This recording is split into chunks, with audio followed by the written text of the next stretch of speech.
भगवान विष्णु की यह प्रार्थना सुनकर आदि पुरुष पर ब्रह्म परमात्मा भगवान श्री कृष्ण ने उन्हें भी श्रीमद् भागवत का उपदेश किया और कहा, तुम अपने मनोरथ की सिद्धि के लिए इस श्रीमद् भागवत शास्त्र का सदा पाठ किया करो। उस उपदेश से विष्णु भगवान का चित्त प्रसन्न हो गया और वे लक्ष्मी जी के साथ प्रत्येक मास में श्रीमद् भागवत का चिंतन करने लगे। इससे वे परमार्थ का पालन और यथार्थ रूप से संसार की रक्षा करने में समर्थ हुए। जब भगवान विष्णु स्वयं वक्ता होते हैं और लक्ष्मी जी प्रेम से श्रवण करती हैं, उस समय प्रत्येक बार भगवत कथा का श्रवण 1 महीने में समाप्त होता है। किंतु जब लक्ष्मी जी स्वयं वक्ता होती हैं और भगवान विष्णु श्रोता बनकर सुनते हैं, तब भागवत कथा का रसास्वादन 2 महीने तक होता रहता है।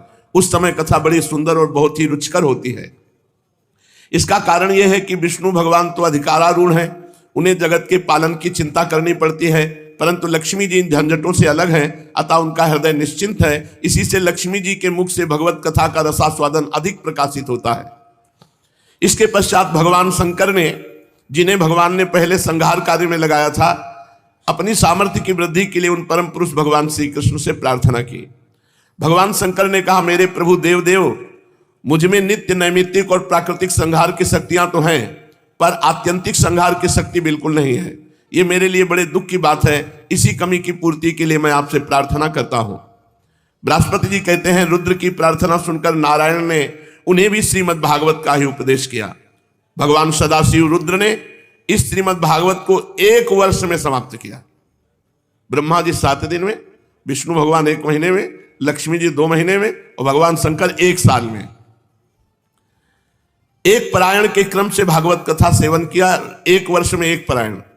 इसके सेवन से उन्होंने तमोगुण पर विजय पाई और आत्यंतिक संहार मोक्ष की भी शक्ति प्राप्त कर ली। उद्धव जी कहते हैं, श्रीमद् भागवत के महात्म्य के संबंध में आख्यायिका मैंने अपने गुरु श्री बृहस्पति जी से सुनी और उनसे भागवत का उपदेश प्राप्त कर उनके चरणों में प्रणाम करके मैं बहुत ही आनंदित हुआ। तत्पश्चात भगवान विष्णु की रीति स्वीकार करके मैंने भी 1 मास तक श्रीमद् भागवत कथा का भली भांति रसास्वादन किया। उतने से ही मैं भगवान श्री कृष्ण का प्रीतम सखा हो गया। इसके पश्चात भगवान ने मुझे ब्रज में अपनी प्रीतमा गोपियों की सेवा में नियुक्त किया। यद्यपि भगवान अपनी लीला परिकरों के साथ नित्य विहार करते रहते हैं, इसलिए गोपियों का श्री कृष्ण से कभी भी वियोग नहीं होता, तथापि जो भ्रम से विरह वेदना का अनुभव कर रही थी, उन गोपियों के प्रति भगवान ने मेरे मुख से भागवत का संदेश कहलाया। उस संदेश को अपनी बुद्धि के अनुसार ग्रहण करके गोपियां तुरंत ही विरह वेदना से मुक्त हो गई। मैं भागवत के इस रहस्य को तो नहीं समझ सका, किंतु मैंने उसका चमत्कार प्रत्यक्ष देखा। इसके बहुत समय के बाद जब ब्रह्मादि देवता आकर भगवान से अपने परम धाम में पधारने की प्रार्थना करके चले गए, उस समय पीपल के वृक्ष की जड़ के पास अपने सामने खड़े हुए मुझे भगवान ने श्रीमद् भागवत विषयक उस रहस्य का स्वयं ही उपदेश किया और मेरी बुद्धि में उसका दृढ़ निश्चय करा दिया। उसी के प्रभाव से मैं बद्रिकाश्रम में रहकर भी यहाँ ब्रज की लताओं और बेलों में निवास करता हूँ। उसी के बल से यहाँ नारद कुंड पर सदा स्वेच्छानुसार विराजमान रहता हूँ। भगवान के भक्तों को श्रीमद् भागवत के सेवन से श्री कृष्ण तत्व का प्रकाश प्राप्त हो सकता है। इस कारण यहाँ उपस्थित हुए इन सभी भक्तजनों के कार्य की सिद्धि के लिए मैं श्रीमद् भागवत का पाठ करूंगा, किंतु इस कार्य में तुम्हें ही सहायता करनी पड़ेगी। सूत जी कहते हैं, सुनकर राजा परीक्षित उद्धव जी को प्रणाम करके उनसे बोले। परीक्षित जी ने कहा, हरिदास उद्धव जी, आप निश्चिंत होकर श्रीमद् भागवत कथा कीर्तन करें। इस कार्य में मुझे जिस प्रकार सहायता करनी आवश्यक हो उसके लिए आज्ञा दें। सूत जी कहते, परीक्षित का यह वचन सुनकर उद्धव जी मन ही मन बहुत प्रसन्न हुए और बोले। उद्धव जी ने कहा, राजन, भगवान श्री कृष्ण ने जब से इस पृथ्वी तल का परित्याग कर दिया है, तब से यहाँ अत्यंत बलवान कलयुग का प्रभुत्व हो गया है। जिस समय यह शुभ अनुष्ठान यहाँ आरंभ हो जाएगा, भगवान की महामहिमामयी लीला कथा शुरू होगी, बलवान कलयुग अवश्य इसमें बहुत बड़ा विघ्न डालेगा। इसलिए तुम दिग्विजय के लिए जाओ और कलयुग को जीत कर अपने वश में करो। इधर मैं तुम्हारी सहायता से वैष्णवी रीति का सहारा लेकर 1 महीने तक यहाँ श्रीमद् भागवत कथा का रसास्वादन कराऊंगा और इस प्रकार भागवत कथा के रस का प्रसार करके इन सभी श्रोताओं को भगवान मधुसूदन के नित्य गोलोक धाम में पहुंचाऊंगा। सूत जी कहते हैं, उद्धव जी की बात सुनकर राजा परीक्षित पहले तो कलयुग पर विजय पाने के विचार से बड़े ही प्रसन्न हुए, परंतु पीछे यह सोचकर कि मुझे भागवत कथा के श्रवण से वंचित ही रहना पड़ेगा, चिंता से व्याकुल हो उठे। उस समय उन्होंने उद्धव जी से अपना अभिप्राय इस प्रकार प्रकट किया। राजा परीक्षित ने कहा, हे तात, आपकी आज्ञा के अनुसार तत्पर होकर मैं कलयुग को तो अवश्य अपने वश में करूंगा, मगर श्रीमद् भागवत की प्राप्ति मुझे कैसे होगी? मैं भी आपके चरणों की शरण में आया हूं, अतः मुझ पर भी आपको अनुग्रह करना चाहिए। सूत जी कहते हैं उनके इस वचन को सुनकर उद्धव जी पुनः बोले। उद्धव जी ने कहा, राजन तुम्हें तो किसी भी बात के लिए किसी प्रकार चिंता नहीं करनी चाहिए, क्योंकि इस भागवत शास्त्र के प्रधान अधिकारी तो तुम ही हो। संसार के मनुष्य नाना प्रकार के कर्मों में रचे पुचे हुए हैं। ये लोग आज तक प्रायः भागवत श्रवण की बात भी नहीं जानते। तुम्हारे ही प्रसाद से इस भारतवर्ष में रहने वाले अधिकांश मनुष्य श्रीमद् भागवत कथा की प्राप्ति होने पर शाश्वत सुख प्राप्त करेंगे। महर्षि भगवान श्री सुखदेव जी साक्षात नंद नंदन श्री कृष्ण के स्वरूप हैं। वे ही तुम्हें श्रीमद् भागवत की कथा सुनाएंगे, इसमें तनिक भी संदेह की बात नहीं है। राजन, उस कथा के श्रवण से तुम ब्रजेश्वर श्री कृष्ण के नित्य धाम को प्राप्त करोगे। इसके पश्चात इस पृथ्वी पर श्रीमद् भागवत का प्रचार होगा। अतः राजेंद्र परीक्षित, तुम जाओ और कलयुग को जीतकर अपने वश में करो। सूत जी कहते हैं उद्धव जी के इस प्रकार कहने पर राजा परीक्षित ने उनकी परिक्रमा करके उन्हें प्रणाम किया और दिग्विजय के लिए चले गए। इधर वज्र ने भी अपने पुत्र प्रतिबाहु को अपनी राजधानी मथुरा का राजा बना दिया और माताओं को साथ लेकर उसी स्थान पर जहां उद्धव जी प्रकट हुए थे जाकर श्रीमद् भागवत सुनने की इच्छा से रहने लगे। तदनंतर उद्धव जी ने वृंदावन में गोवर्धन पर्वत के निकट 1 महीने तक श्रीमद् भागवत कथा के रस की धारा बहाई। उस रस का आस्वादन करते समय प्रेमी श्रोताओं की दृष्टि में सब और भगवान की सच्चिदानंदमयी लीला प्रकाशित हो गई और सर्वत्र श्री कृष्णचंद्र का साक्षात्कार होने लगा। उस समय सभी श्रोताओं ने अपने को भगवान के स्वरूप में स्थित देखा। वज्रनाभ ने श्री कृष्ण के दाहिने चरण कमल में अपने को स्थित देखा और श्री कृष्ण के विरह शोक से मुक्त होकर उस स्थान पर अत्यंत सुशोभित होने लगे। वज्रनाभ की वे रोहिणी आदि माताएं भी रास की रजनी में प्रकाशित होने वाले श्री कृष्ण रूपी चंद्रमा के विग्रह में अपने को कला और प्रभा के रूप में स्थित देख बहुत ही विस्मित हुई तथा अपने प्राण प्यारे की विरह वेदना से छुटकारा पाकर उनके परम धाम में प्रविष्ट हो गई। इनके अतिरिक्त जो भी श्रोतागण वहां उपस्थित थे वे सभी भगवान की नित्य अंतरंग लीला में सम्मिलित होकर इस स्थूल व्यवहारिक जगत से तत्काल अंतर्धान हो गए। वे सभी सदा ही गोवर्धन पर्वत के कुंज और झाड़ियों में, वृंदावन काम्यवन आदि वनों में तथा वहां की दिव्य गौओं के बीच में श्री कृष्ण के साथ विचरते हुए अनंत आनंद का अनुभव करते रहते हैं। जो लोग श्री कृष्ण के प्रेम में मगन हैं उन भावुक भक्तों को उनके दर्शन भी होते हैं। सूत जी कहते हैं जो लोग इस भगवत प्राप्ति की कथा को सुनेंगे और कहेंगे उन्हें निश्चित भगवान मिल जाएंगे और उनके दुखों का सदा के लिए अंत हो जाएगा। शौनकादि ऋषियों ने कहा, सूत जी आपने हम लोगों को बहुत अच्छी बात बताई।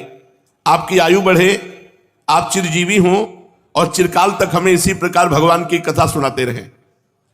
आज हम लोगों ने आपके मुख से श्रीमद् भागवत का पूर्व महात्मा सुना है। सूत जी अब इस समय आप हमें यह बताइए कि श्रीमद् भागवत का स्वरूप क्या है, उसका प्रमाण, उसकी श्लोक संख्या कितनी है, किस विधि से उसका श्रवण करना चाहिए तथा श्रीमद् भागवत के वक्ता और श्रोता के क्या लक्षण हैं, अभिप्राय कि उसके वक्ता और श्रोता कैसे होने चाहिए। सूत जी कहते हैं ऋषिगण श्रीमद् भागवत और श्री भगवान का स्वरूप सदा एक ही है और वो है सच्चिदानंदमय। भगवान श्री कृष्ण में जिनकी लगन लगी है उन भावुक भक्तों के हृदय में जो भगवान के माधुर्य भाव को अभिव्यक्त करने वाला, उनके दिव्य माधुर्य रस का आस्वादन कराने वाला सर्वोत्कृष्ट वचन है, उसे श्रीमद् भागवत समझो। जो वाक्य ज्ञान विज्ञान भक्ति एवं इनके अंगभूत साधन चतुष्टय को प्रकाशित करने वाला है तथा जो माया का मर्दन करने में समर्थ है, उसे भी तुम श्रीमद् भागवत समझो। श्रीमद् भागवत अनंत अक्षर स्वरूप है, इसका नियत प्रमाण भला कौन जान सकता है। पूर्व काल में भगवान विष्णु ने ब्रह्मा जी के प्रति 4 श्लोकों में इसका दिग्दर्शन मात्र कराया था। हे विप्रगण, इस भागवत की अपार गहराई में डुबकी लगाकर इसमें से अपनी अभीष्ट वस्तु को प्राप्त करने में केवल ब्रह्मा विष्णु और शिव आदि ही समर्थ है, दूसरे नहीं। परंतु जिनकी बुद्धि आदि वृत्तियां परिमित हैं, ऐसे मनुष्यों का हित साधन करने के लिए श्री व्यास जी ने परीक्षित और सुखदेव जी के संवाद के रूप में जिसका गान किया है उसी का नाम श्रीमद् भागवत है। इस ग्रंथ की श्लोक संख्या 18,000 है। इस भवसागर से जो प्राणी कली रूपी ग्राह से ग्रस्त हो रहे हैं उनके लिए वह श्रीमद् भागवत ही सर्वोत्तम सहारा है। अब भगवान श्री कृष्ण की कथा का आश्रय लेने वाले श्रोताओं के वर्णन करते हैं। श्रोता 2 प्रकार के होते हैं, प्रवर और अवर। प्रवर माने उत्तम और अवर माने अधम। प्रवर उत्तम श्रोता वो है जो 4 प्रकार के हैं, चातक, हंस, शुक, मीन। और अधम जो श्रोता है वृक, भुरुंड, वृष, उष्ट्र, ये 4 प्रकार के उत्तम श्रोता और 4 प्रकार के अधम श्रोता। अब उत्तम श्रोता सुनिए 4 प्रकार के। पहला है चातक। चातक कहते पपीहे को। जैसे बादल से बरसते हुए जल में ही स्पृहा रखता है पपीहा, दूसरे जल को छूता नहीं। उसी प्रकार जो श्रोता अपने कानों का नियम बना लेता केवल भगवान की चर्चा सुननी बस, और जैसे चातक केवल आकाश की तरफ मेघ की तरफ देखता है, ऐसे वक्ता के मुख तरफ देखते हुए एक एक शब्द पान करता है केवल भगवान की चर्चा, वो उत्तम चातक श्रोता है। जैसे हंस दूध के साथ मिलकर एक हुए जल से निर्मल दूध को ग्रहण करता, पानी को छोड़ देता है, उसी प्रकार जो श्रोता अनेकों शास्त्रों का श्रवण करके उसमें से सार भाग अलग करके ग्रहण करता है, उसे हंस श्रोता कहते हैं।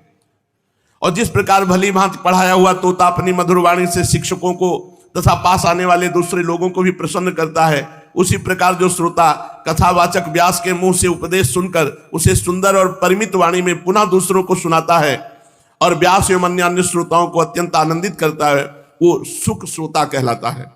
चातक, हंस, शुक। और जैसे क्षीर सागर में मछली मौन रहकर अपलक आंखों से देखती हुई सदा दुग्ध पान करती रहती है, उसी प्रकार जो वक्ता के मुख को निर्निमेष नयनों से देखता हुआ एक एक शब्द पान करता रहता है, वो मीन श्रोता कहा गया है।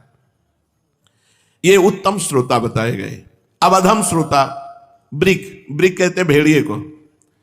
जैसे भेड़िया वन के भीतर वेणु की मीठी आवाज सुनने में लगे हुए मृगों को डराने की भयानक गर्जना करता है, वैसे ही जो मूर्ख श्रोता शांत समाज में चीख देता है, खांस देता है, वो भेड़िए, सबका चित्त एकदम, अगर खांसना है तो कपड़ा इकट्ठा करो, मुंह में ठांस के खांसो, आवाज जोर ना जाए।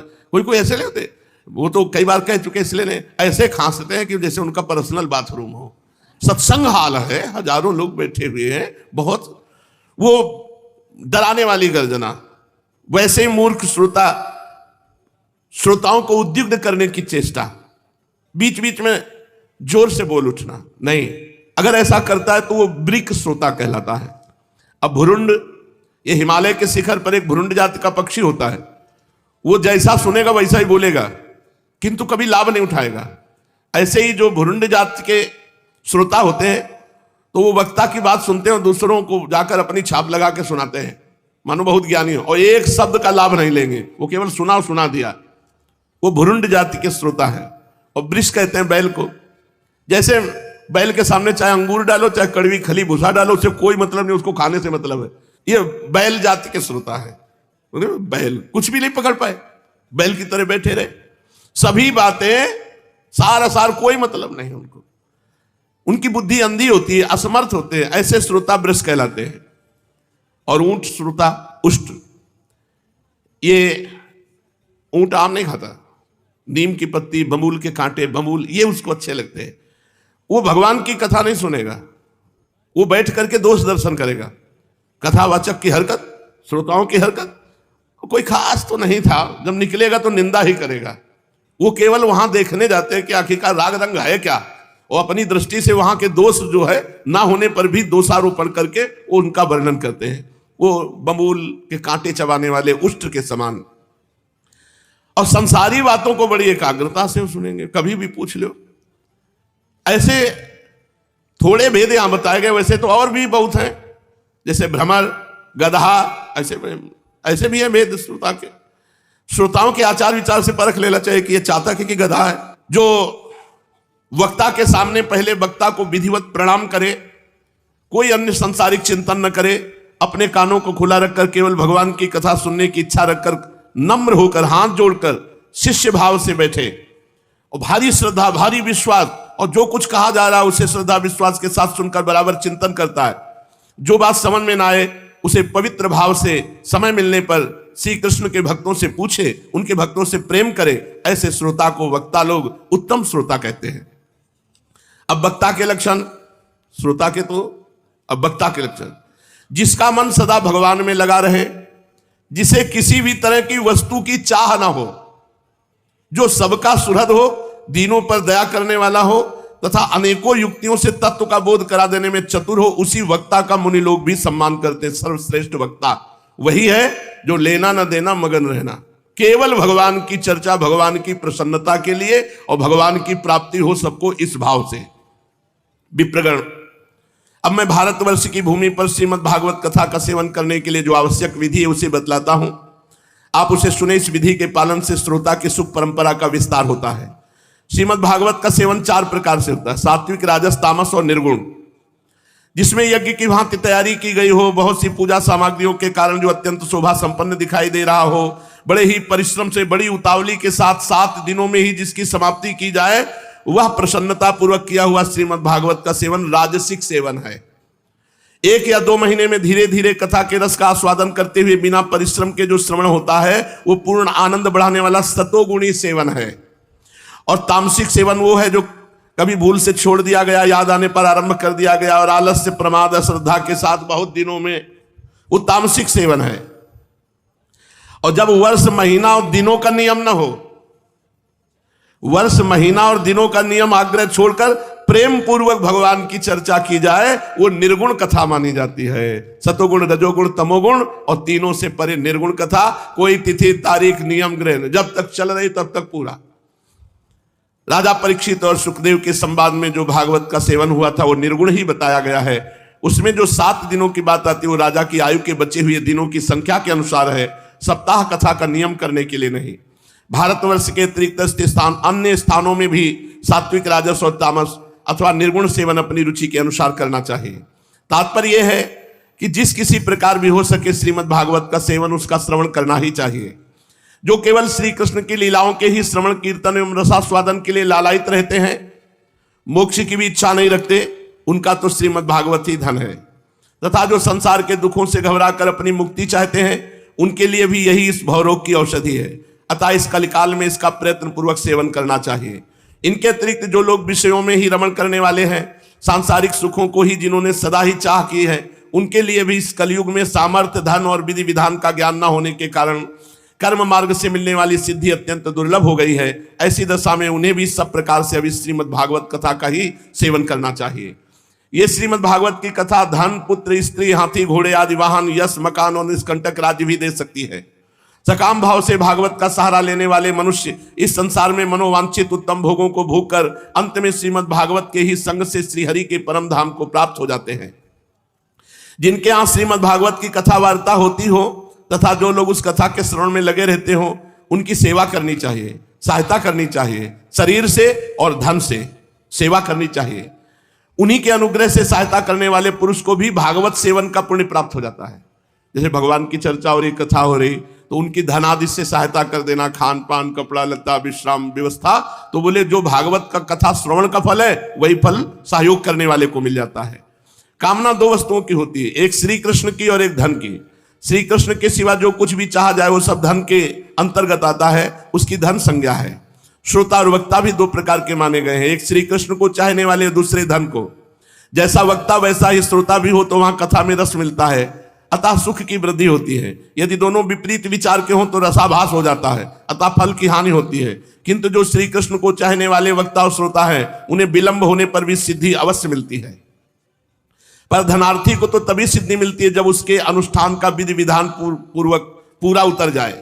श्री कृष्ण की चाह रखने वाला सर्वथा गुणहीन हो और उसकी विधि में कुछ कमी रह जाए, तो भी यदि उसके हृदय में प्रेम है तो वही उसके लिए सर्वोत्तम विधि है।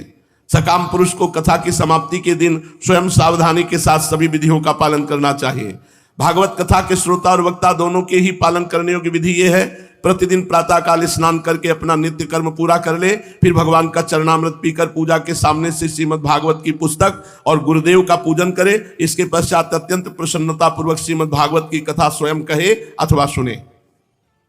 दूध या खीर का मौन भोजन करे, नित्य ब्रह्मचर्य का पालन करे, भूमि पर शयन करे, क्रोध और लोभ का त्याग कर दे। प्रतिदिन कथा के अंत में कीर्तन करे और कथा समाप्ति के दिन रात्रि में जागरण करे। समाप्ति होने पर ब्राह्मणों को भोजन कराकर उन्हें दक्षिणा देकर संतुष्ट करे। तो यहां भोजन हुआ कथा रस का और दक्षिणा हुई श्री कृष्ण प्रेम की। ये निर्गुण कथा है। कथावाचक गुरु को चाहिए कि खूब वस्त्र, आभूषण आदि, गौ धन आदि देकर के प्रसन्न कर ले। खूब नाम जप करो, खूब भगवान के चरणों में अनुराग बढ़े, यही भेंट है। तुम्हारा जीवन श्री कृष्णमय हो, प्रियाजू के चरणारविंद की दास्ता बढ़े। इस प्रकार विधि विधान पूर्ण करने पर मनुष्य को जो चाहेगा वो प्राप्त हो जाएगा। घर, पुत्र, राज्य, स्त्री, धन, जो जो अभीष्ट होगा, और सब मनोवांछित फल प्राप्त तो होगा ही, भगवान की भी प्राप्ति होगी। सकाम भाव बहुत बड़ी विडंबना है, वो श्रीमद् भागवत की कथा में शोभा नहीं देता। श्री सुखदेव जी के मुख से कहा हुआ यह श्रीमद् भागवत शास्त्र तो कलयुग में साक्षात श्री कृष्ण की प्राप्ति कराने वाला और नित्य प्रेमानंद रूप फल प्रदान करने वाला है। आखिरी शब्द है नित्य प्रेमानंद रूप, वो तुम्हें मिला है।